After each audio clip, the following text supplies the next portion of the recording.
People appreciate when they see discussion like this and we talk our differences and we can still live in a society in which with our differences. So if you're a Christian, the natural progression would be to become a Muslim. Cameras should take note of that. I've come to listen, not to talk. I suppose that's what I've come, because I find it really interesting.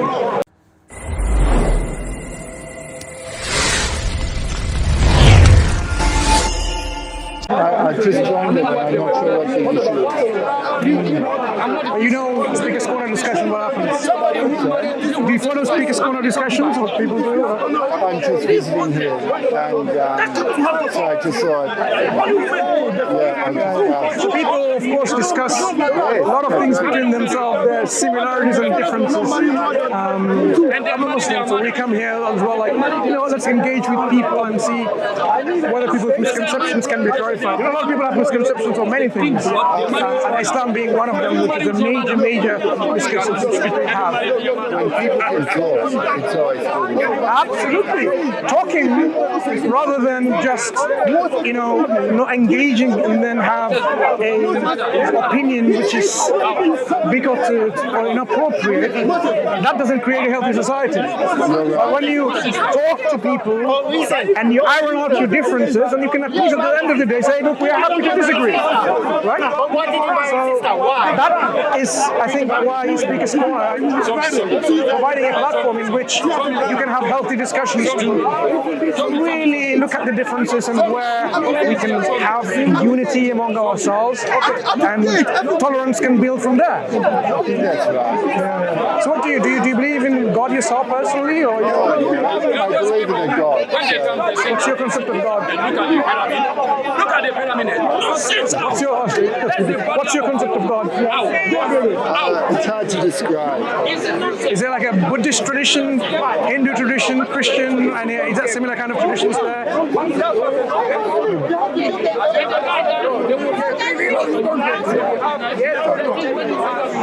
It's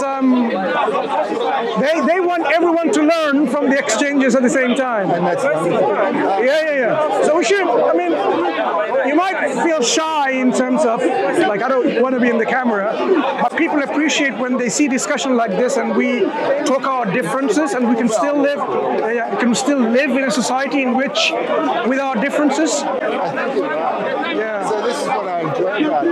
It's just this debate. It's very handy. It's very healthy. It's great to see. So you didn't say what traditions you're coming from. So I think it's the fundamentally Christian tradition, but I've read the Quran and I've lived in the Middle East, and so I think that thing of people of the book is very important.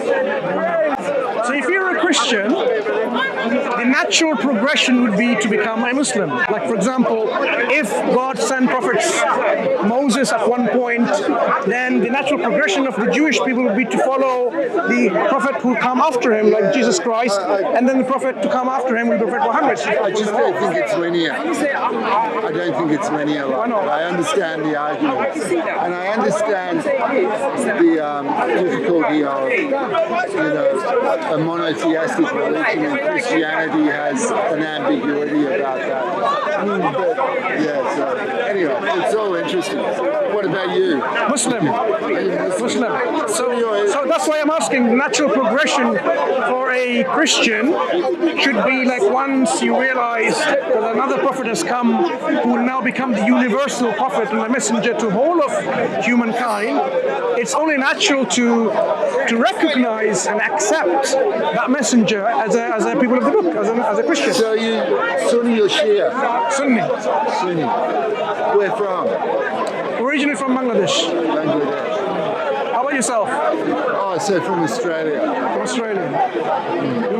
So when it comes to the belief system of Islam, I'm sure because you lived in a Middle East country, you have read the Quran, you would have understanding that God is someone who doesn't want everyone to believe in anything and everything. He specifically wants people to have the correct faith, and from that correct faith, the righteous actions things to follow from it. But even Islam has that fragmentation of correct faith, doesn't it? That's not according to how God wants. God says people divide and make divisions and make Shia between themselves, and He reprimands them for this, and He wants them to be united in the same belief system, believe in the same messenger and the same book, to live your life, because that's where the salvation of every human being lies, rather than simply you make divisions and you create your own faith systems, whether it's a perennial, someone who becomes a perennialist, someone who becomes a particularist, someone who becomes like, what, doesn't matter what you believe, is okay. God doesn't approve of any of that. Then you have the Wahhabis who believe, in fact, it's important to have the true religion. And then it marginalizes the rest. So what's the difference between, say, Wahhabism, as you say, and traditional Sunnism? What is the difference? Interpretation. So they are more close to the textual understanding of the text, rather than, say, the Sufi traditions in which they try to metaphorically explain it away. But then the Wahhabis become very intolerant. No, that's the political dimensions of things. But when it comes to understanding the text and what the text says about God and His messenger, about the day of judgment, God's attributes, that is more in line with this, rather than someone trying to interpret it away with their whims and desires. So that's why we shouldn't say become a Wahhabi. We say you should return back to the understanding the ways of the Salaf. A Salaf is someone, we say, the pious predecessors, who the first few generations were, and they learned from them. Because what is the best interpretation other than the Quran explaining the Quran and the Quran being explained by the Prophet? You can't have any better interpretation than that. And that's the root of the interpretation of the Salafus Salih. We said our pious predecessors, and we should return back to that model, rather than come to a reformist model in which we say, what, we are living in a modern society, we need to reform Islam because Islam cannot align itself with modernity. We don't need to do that, because we see when you go back to the traditional understanding of Islam, society thrives even better and people come more in line with what God wants us to do, rather than inventing a religion out of it because of your interpretation. No, but thank you. Thank you. It's a very interesting discussion. I know it's putting you off. I know it's putting you off. Cameras should take an out of that. I've come to listen, not to talk. I suppose that's what I've come, because I find it really interesting. But does it make sense, though, when we talk about Islam being the final message, then one needs to accept the final messenger by really examining, scrutinizing it, and then taking it on board with evidence and proof, rather than blind faith. Yeah, so I don't see it as evidence and proof based thing. I see it as a spiritual thing. But isn't evidence important? Otherwise, anyone can believe in anything. It depends.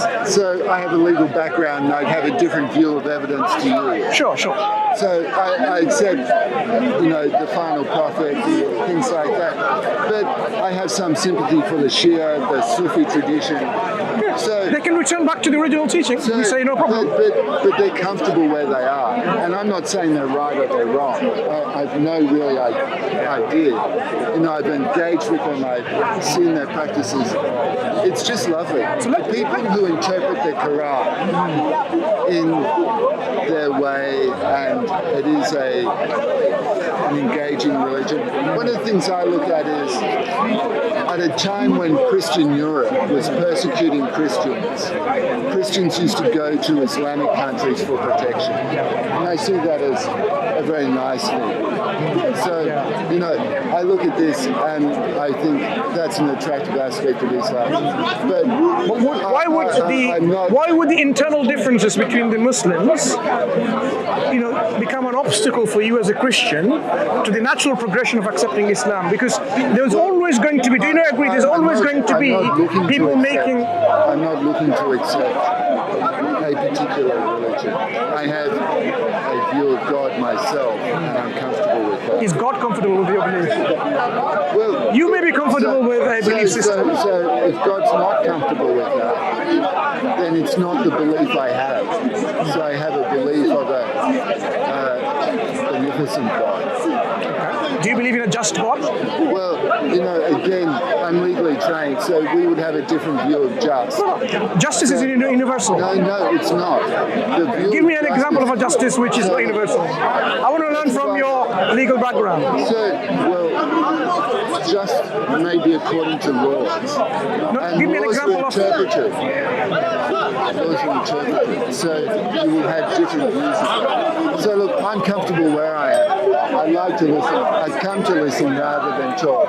So thank you very much. It's nice to engage with you. Sure. I wish we could have continued, but that's fine. I respect your wishes. Fantastic. Take care.